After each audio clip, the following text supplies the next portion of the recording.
drip with Kanen coffee, and I have this Lelit Bianca here.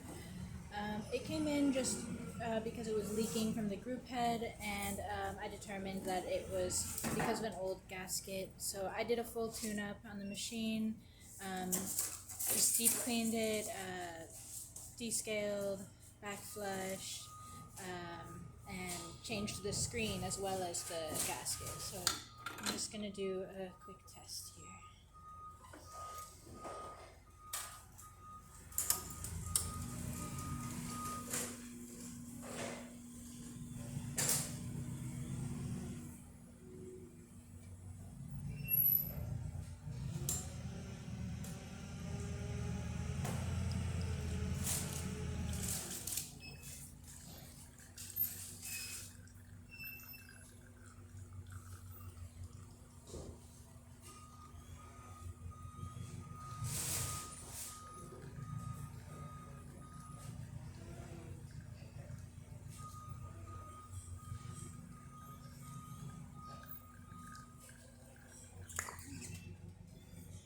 There you go.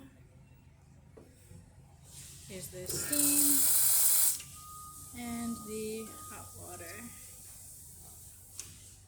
Okay. If you like this video, please subscribe to the channel, hit the like button, and thanks for watching.